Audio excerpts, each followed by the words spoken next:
gonna talk about, girl? What we gonna talk about, girl? What we gonna talk about, girl? Yeah, they're bringing MySpace back in order to then get rid of MySpace, right? Wait, what? Oh no, it's called Space Hay. Space Hay? Yeah, I saw this. I think on our good friend Nicholas Doyle's Twitter account the other day, and it looked like a joke. Space but Hay. It's not. Space Hay, Hey, not like hay from the farm, but apparently it's styled in its functionality. I think is exactly like Generation 1 MySpace. What? And I think people who have become sick of all the toxicity that is Facebook and Instagram and all of the cadre of evil are going back. They're going back to the 90s. Yeah. Yes, Or at Amy, least we're the talking early about 2000s. we're talking about MySpace. Yes, we are talking about MySpace right now. Now, MySpace does it still exist though, right? I bet it does somehow. That amazing, beautiful interface remake it got. Yeah, it still looks like that. When Justin Timberlake became a co-owner of it. That's right, Justin. I mean, I guess I could technically still sign in. Let's see if I can sign in here. Do I have my login? All right. Well, while you're doing that, hi, Amy. Hi, Kitty. We're talking about MySpace. Evan was wondering about this new sort of MySpace-inspired social media thing. But you were saying it's already on its way out, right? I thought he was talking about Parler, which hopefully is out. But yeah, I'm joining Parler, you guys. Yeah, we're all joining Parler. Parler, just in time for this weekend's activities. You know, I live about 5 minutes away from the state capitol building. Yeah, it's gonna be wild. It's gonna be pretty. Well, hopefully it will not be scary. Hopefully it'll be totally fine. Yeah. I just logged into my MySpace account. 1996. 7, 8, 2008. What's happening? What's happening? Your sound is terrifying. You sound like a Rob Zombie concert. Yeah. Still? Yeah. Robo Deluxe. It's actually really cool sounding, but it's terrifying. Really? Hello, everybody. Hold on. Let me adjust this real quick. Hold on. Let's see if I can do this. Check 1, check 2, check 1, check 2. Is that better? How do I? Yeah, that's good. How do I watch live on Facebook? How do I look at everyone's? If I just do this. Okay, there we go. Now I can see people's comments. Kitty's here. Amy's here. Yeah. Oh no! Now it's gone. Where the hell? It's gone. Do I sound like a robot again? Robot riot. Sounds okay. You sound good. Yeah. Okay, good. Yes. We're You might notice that we're missing someone important. We're missing somebody very important today. Our friend AK is feeling a little bit under the weather, and we're just we're taking one for the team. So she's chilling. She's watching some. She's finishing up her Firefly requirement. So and then going to get into the movie. So we support that wholly. So we're going to keep this one short, simple, sweet. Yes. Yeah, sweet. Yeah, that's it. We're going to keep this short, simple, sweet. Let you guys get on with your evening while we get on with ours. Number one, what's up with your background today, brother? Yes, let's talk about our backgrounds. Let's see what happens. Is this me? Yeah. So are we supposed to roll for initiative before we do this? I've forgotten our rules. Yeah. Yeah, we probably should roll. Yes. Yeah, let's do that. Sorry. Let's go back to this. Let's just do boulder parchment shears. Okay. Okay. 1, 2, 3. Hey! Oh, yay! You caught me! All right. Do we want to do the timer? Do you want a timer? I trust you, though. You're pretty speedy to the points. Yeah, I'm going to make it less than 30 seconds. Okay. What you got, brother? Take it. I don't got nothing this week. Jeez, just work, just miserable work. Just kidding. I love my work. No, I just worked. I didn't really consume any cool pop culture-y things other than the same old nerdy books that I've been reading. But in honor of today's premiere of WandaVision, we are celebrating the amazing series by Tom King called The Visions. If you haven't read it, you can read it. I think the series is somewhat, sort of based on that a tiny bit. So that's me. 30 seconds or less. Dang, that was Speedy Gonzalez. That was definitely less. All right. Hey, Laura, let's get to the chorus. Right? No one wants to hear about my stupid week. I do. Yeah, so my background also, this is the Scarlet Witch. Her name is Wanda Maximoff. And I don't know what this show is going to be about, but I'm, of course, we're always interested in things like that. You have a theory. Come back. What? I have a theory, but we can talk about it after your minute is up. All right, cool. I also had a good week this week. Lots of work. I worked very hard. Bivins Brothers Creative is kind of moving towards becoming really, really growing allied to this tool called Webflow, which we've talked about many, many times. There are a couple of things about Webflow that have been that I wasn't sure that it was possible to pull off. And this week I did some deep thinking. My brain feels like a sponge that is like wrung out because my brain's been working so hard. But I did good. I did good. I figured out something good about a good old friend Webflow. So Allison is taking a Webflow class. Lindsay's about to take a Webflow class. Evan, of course, is the Webflow master. So I can't tell you how excited I am about that. Yeah, it's good stuff, you guys. The thing that I know I'm already over my minute, but the thing that really hit home for me is that this past year, Webflow went all in on accessibility. A major big article about it, and how they were like, hey, we got to be honest. It really wasn't as important. It wasn't high on our list until now. But about mid-year last year, they started making some enormous sweeping changes, and not even visual ones, because that's oftentimes the way that it works with accessibility. Is like, it's not about how it looks; it's about how it's functioning. And so they've made some big sweeping. I can see the changes; they're really cool, and little tiny things here and there. So there was a client that really needed accessibility, and I said, guys, this is what we're going to do. And I'm psyched about it. I am psyched. And the cool thing about it, I feel, is like, this is something approachable and that we can talk to y'all about. And I think it could be inspiring to you too, because these are tools that anyone can kind of pick up and go. It looks, you drag and drop things. It has a very beautiful, easy interface. And, anyway, so more on that later. Yeah. If you are, unfortunately, obviously, AK is not here today to talk about it, but she has been taking a Webflow and just general design, or maybe specifically web design course on Skillshare. I've been super proud of her.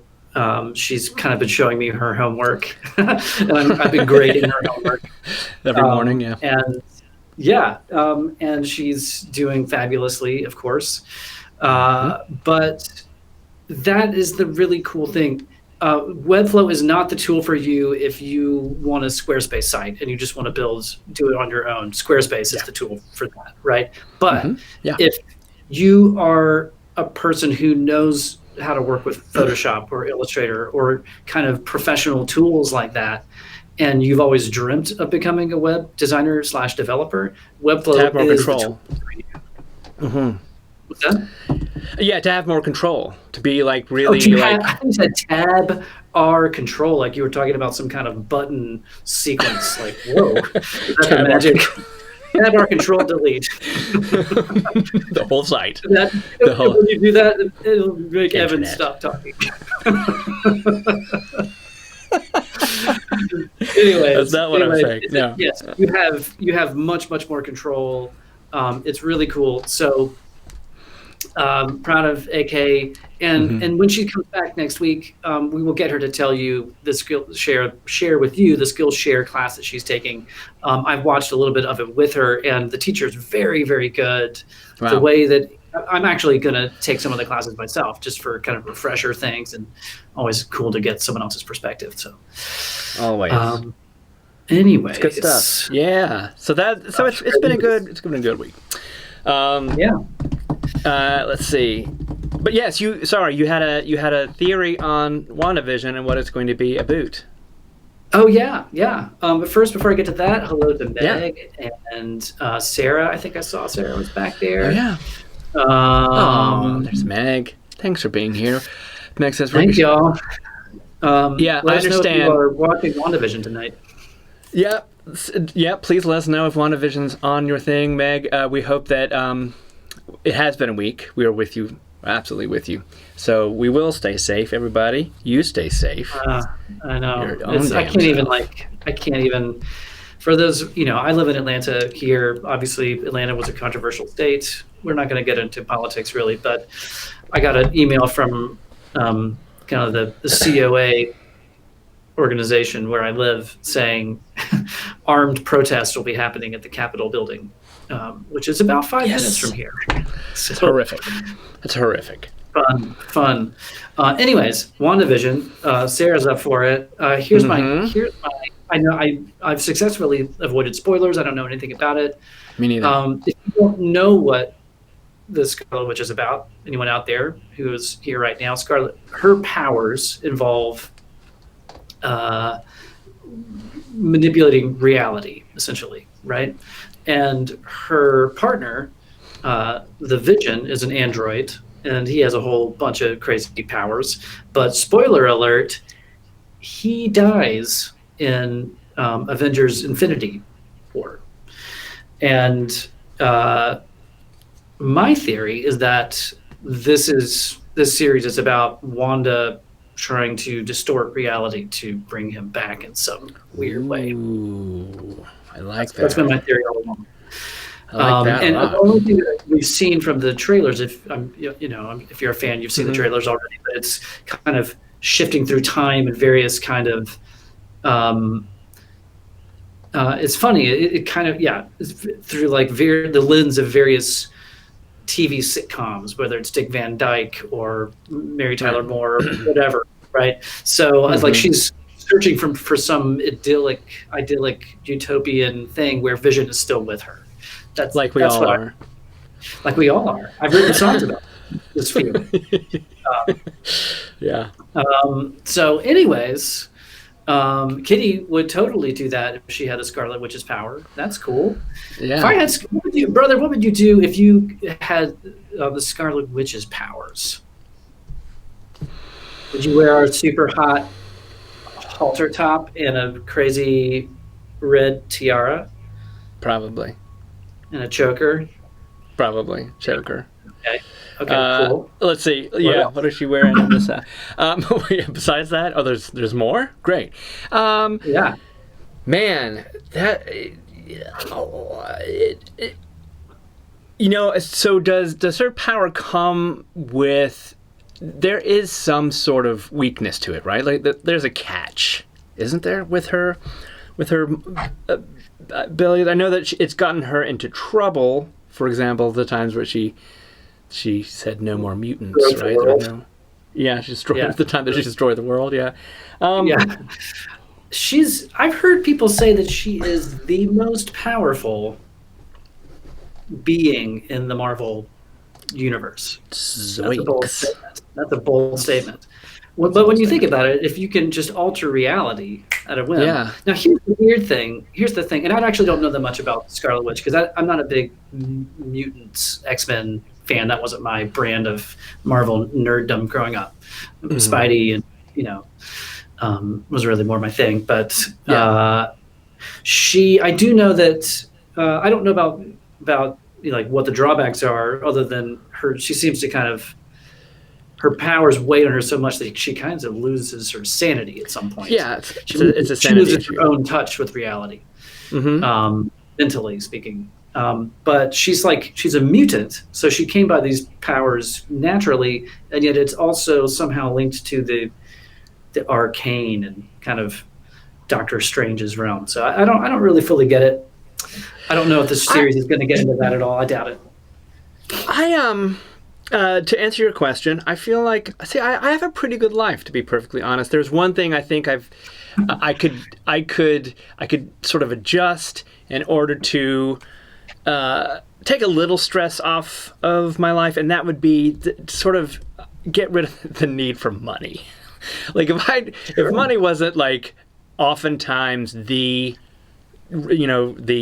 factor, the deciding factor to do so many things in my life, I feel like I would, yeah, I would. I don't think I would do any less work or be any less me. Just a little bit, so I could do more fun things, more than altruistic. That's probably what I would do. Work for good, but just do it because you enjoy it, not because you need the bread. Yeah, I hear you.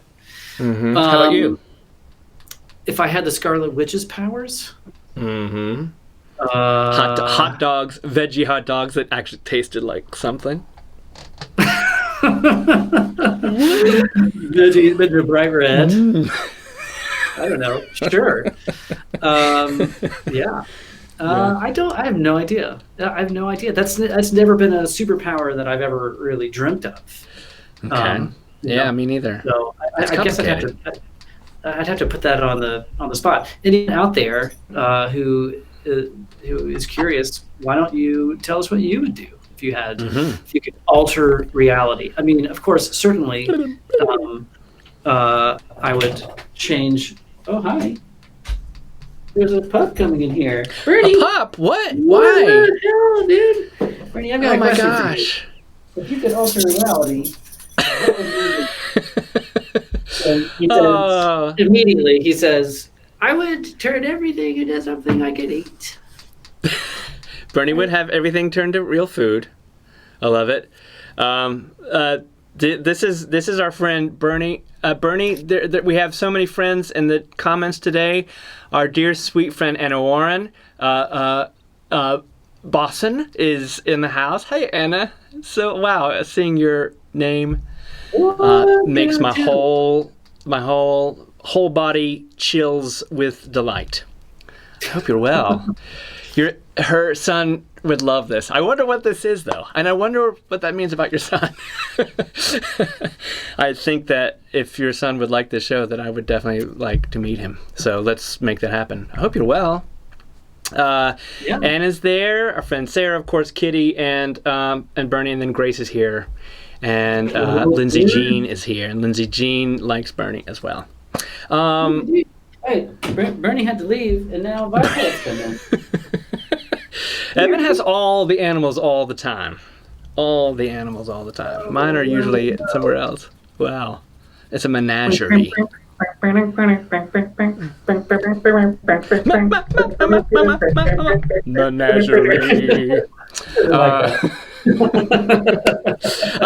Real quick, Kitty does ask, sort of on the topic of altering lives, have you all heard of the Midnight Library? I've heard of it. I've not seen it. It's sort of a comedy, right? It's like there's a humorous aspect to it, Kitty. Something like that. I feel like I've seen a blurb, a commercial for it. So yeah, let us know what that's all about. Up with that information. Yeah. We do have a couple of Megan, you're thinking.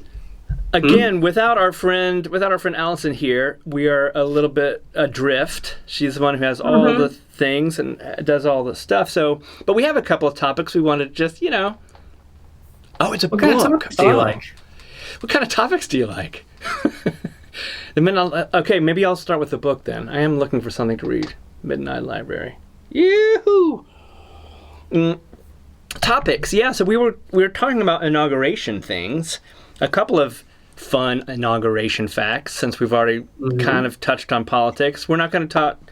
I mean, the inauguration is inauguration. We don't have to get into politics about it. The exciting things are this will be the first inauguration in history that will be transliterated by cued speech. And Qt Speech, Qt English is the system that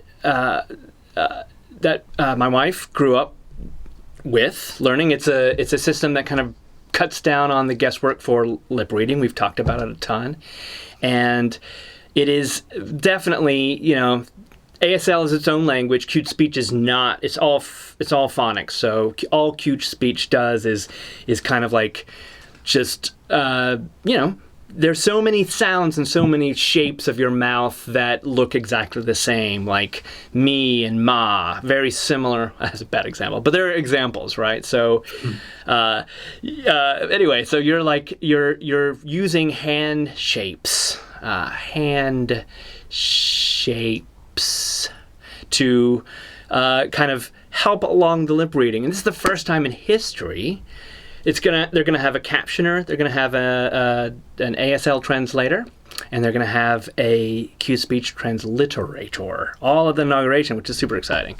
I don't know what it's gonna look like or how they're gonna set that up, but our good friend Ben was a major part of making that happen. So we're proud of him and proud of the whole thing. That's cool. Yeah. Mm-hmm. Yeah. Oh, it's time. awesome. Qt Speech has gotten a lot of flack because people assume that it's another language. It's not a replacement for ASL. It has nothing to do with that. It is not even based on a language. It's just a tool, and it's a tool, and it's actually a great tool for people who are deaf or hard of hearing, but also people with ADHD. Anyone who has maybe a cognitive disability of any kind. It's just a way to focus. Question for you. Yes. So part of what Matt is speaking to is that in the proper deaf and the capital D deaf community, those whose language is sign language, it's not necessarily as warmly as an accepted way of communication. Yeah. I'm trying to say that in a very sensitive way. Yeah, politically. They don't like it. And there's reasons. Sign language is culturally extremely important to them. It's as legitimate as spoken language. It's a beautiful thing. It's part of their heritage. And there's great reasons to protect that. Totally get it. Here's the question though.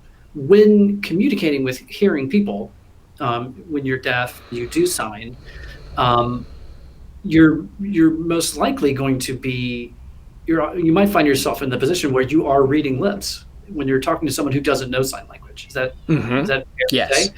So even if you are deaf and you sign and you primarily sign, it would still be a good tool. Well, you'd have to be speaking with someone who knew Qt Speech and was hearing. So that the likelihood of that coming across that is, in your case, you're hearing, but your wife is deaf, so you know Qt Speech. But you're kind of a rarity, right? I am a rarity, but the great thing about Qt Speech is that you can basically learn it in a weekend.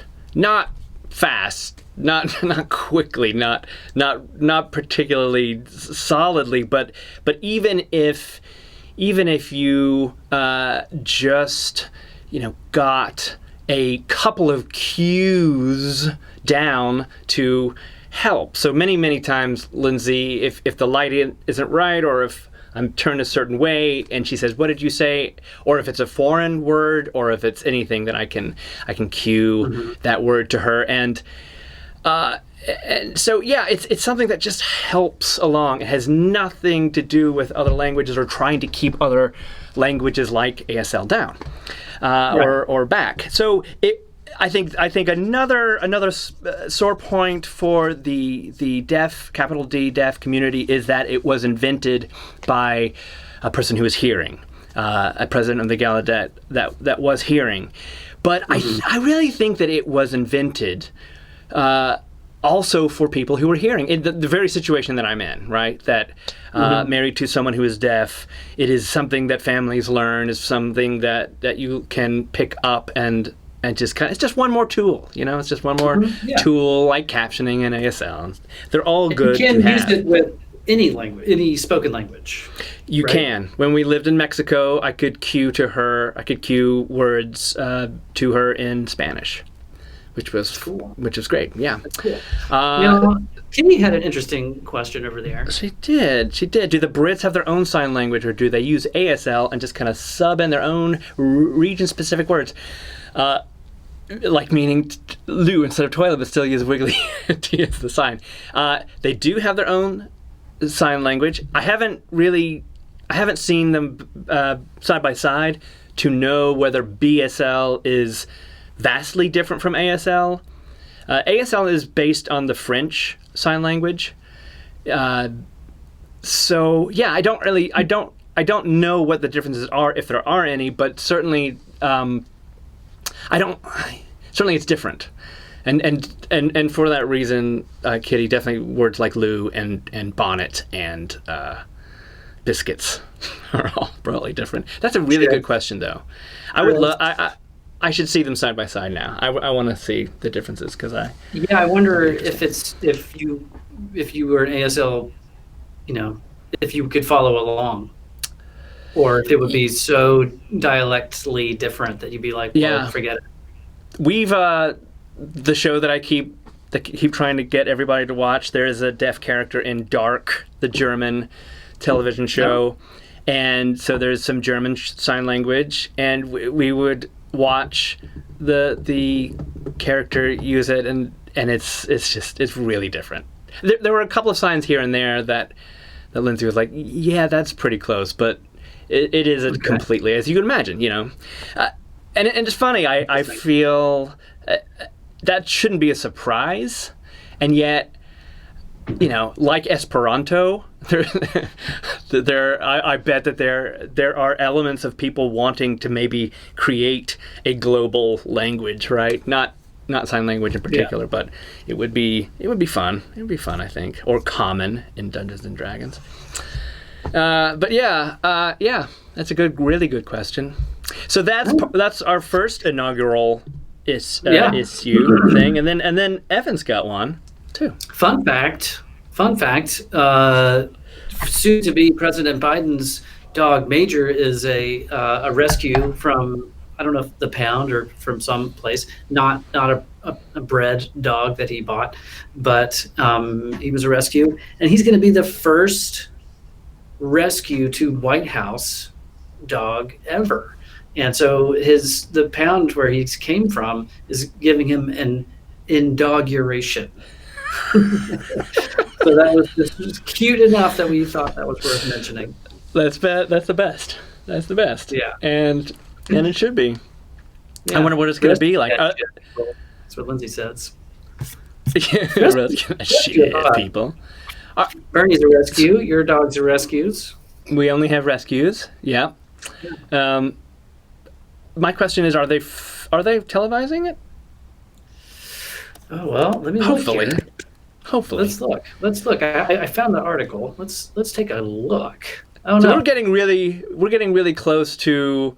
While you do that, my household is getting really close to one of our favorite holidays. So many of you know of it as the Super Bowl, but we know of it as the Puppy Bowl. It's hard to say with a straight face, but it's true. It's true. It's a big day in our house. We make snacks for puppies, and it's the dumbest thing you've ever seen. Just puppies running around, falling around. This guy has gotten this gig for 10 years now, this actor, and I think it's the only thing he does, but I hope he gets paid a ton. And he's the referee. It's very cute. But anyway, yeah, I think that they should Animal Planet that inauguration. It's still unclear whether or not it's going to be televised. All right. It might be. I'm going to say go look that up for yourself. Let me Google that for you. Let me Google that for you. Yeah. Anyways. So that's good. I'm excited. It's just a simple week. We don't want to take up your guys' time. Go get some kind of snacks or dinner and snuggle up to turn on Disney Plus Yeah, get some Wanda. Oh, there was one more thing. Actually, and our friend Amy did ask about it. Let me put that in Dear there. God. What? Yeah, Amy. Our friend Amy's like, "How's that pooter?"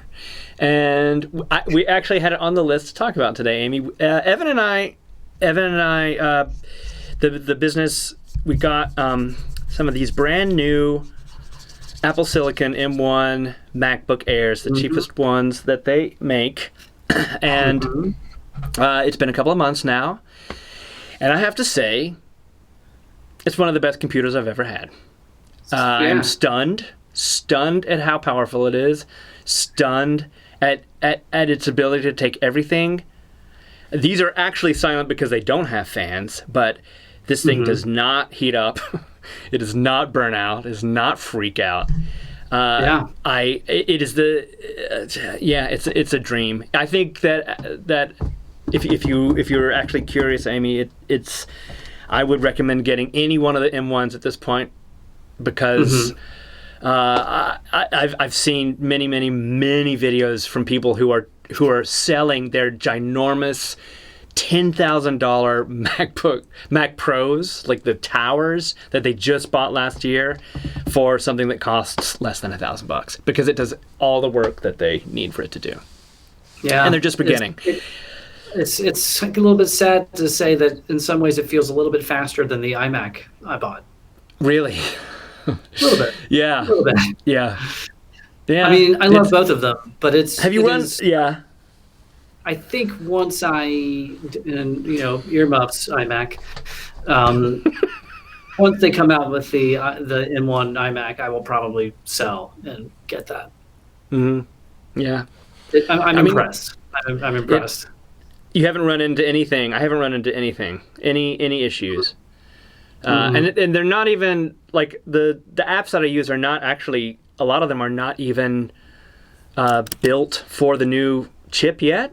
And I can't tell a difference. I can tell a difference between the ones that are optimized and the ones that are not. But even the ones that are not, it's like, it's no slower than my old computer was. So it's good stuff. If you need a new ride and you don't want to spend a lot of money, it's literally less than some of the iPhones. It's ridiculous. It's really. You used to really talk about how beautiful these computers were, and how you buy them for their hardware and how they're tough, and but any PC could outperform them, and that day is gone. It's like, it's done. I think they did. Steve Jobs really knocked it out. Had been spinning in his grave, and now he stopped. He finally stopped spinning. Stopped spinning. Now he's actually risen from his grave. Yeah. And then Amy says, well, the question is how to convert PC brain to Mac brain. That's a little harder, to be honest, because in my worry of the last couple of years, because I was losing faith in Apple, for sure. I was losing faith in their computers. Doing it the other way around. Exactly. We were definitely thinking about switching. I mean, I built a Hackintosh. I built a Windows PC with the thought, well, if I don't have the skills to run Apple Mac OS on it, I'll use Windows, but I can't. It's so hard. Yeah. You have to want to. You have to want to, for sure. But I will say this, Amy. Yeah. There's a beauty and a simplicity to Mac OS, and a consolidation of I think of quality. The most frustrating thing for Windows for me is that you have beautiful, super powerful apps, and they look a certain way.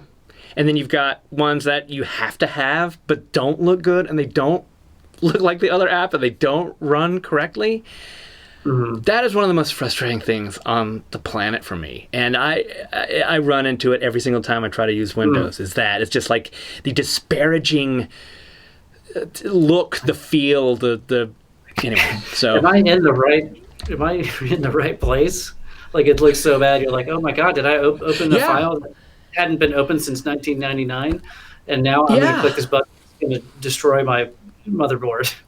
and there are people who love that, and I'm not saying anything against them. Like, there's a Windows thing that you build on top of the last thing that exists. And the frustrating thing about Mac OS is they destroy everything that's old. Even if you like it, they throw it out. But they put something new in. I just like that better. But it's apples, oranges. It's good. You can do it all. You can do it all, girl. But yeah, that was just a last little bit. We're gonna have a chill night, our friend. Actually, no. We're going to. This is actually might be interesting. I am a little curious from people in the in the chat room. Does anybody have a solo stove, or one of those other like sort of super high end smokeless fire pits? There's the solo stove. There's the Brio. Oh. Our friend Brandy got a Brio recently. So we're going over to our friend Matt and Aaron's house. We're going into their backyard, and they have just gotten a solo stove. What's the temperature there right now? Is it warm?